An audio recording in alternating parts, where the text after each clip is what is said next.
In this video, we're going to analyze more box plots. So take a look into the box plot that we have here. It is vertical, and as you can see, we have here our whiskers here. This is our maximum value, minimum value, quartile 1, quartile 3, median, though they are not labeled. So pause the video and try to see what are the information that you can get in the box plot. Maybe you can try to align and see if you can estimate the 5-number summary. What about the shape? So pause the video and try to see what information we can get in the box plot.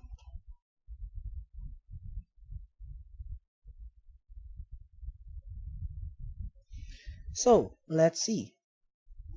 If we're going to try and align our lines here, which indicates our 5-number summary, we don't need an exact value, but maybe we can have a guess. A good guess as to what are our 5-number summary. So as you can see, our minimum value is around 20. So maybe we can say minimum value is approximately 20. Our quartile 1 is between 30 to 40. Our median or our middle value is in between 70 to 80. I'll write min here. Then this is our quartile 3 and our maximum value. So more or less, we have an idea that our data spans across from 20, the lowest value is 20, to a maximum value of more or less or very much close to 150.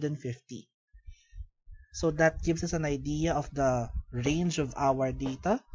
And also, as we can see, the middle value, the middlemost value is around 70 to 80. So that can also give us an idea that our middlemost value is somewhere around from 70 to 80. And that can give us valuable information once we're also dealing with other contexts of the data. Because right now, what we have is just the box plot. So at least we have good estimates of our quartiles and our middle value and our maximum and minimum values. And those are information with proper context would give us good sense of what the data is telling us. So what about the shape? As you can see, the box here is quite bigger, and this is actually 50% of our data. So if I'm going to translate that into a curve that can be drawn via histogram, it can be something like that. More of the data points are actually centered in the middlemost, because as you can see, our number line, it's quite in the middle. More of our values, or the box, is situated in the middle. So we can say that the skewness is close to 0, close or approximately 0, or we can say that the distribution is close to symmetric. But we cannot say perfectly symmetric unless we get the value. But through the box plot, we can say that the data is close to symmetric. And further, as you can see, there are no dots on top, no dots below, so probably there are no outliers.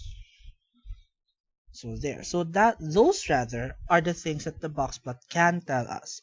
But remember, the box plot is not alone to give us all the information, just like the others. So let's have another example. How about this one? Pause the video and try to see what information you can get from this box plot.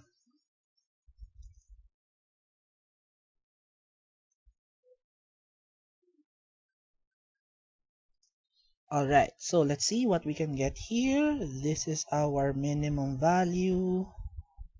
This is our quartile 1, our maximum value, our quartile 3, and our maximum value. So we don't seem to have outliers.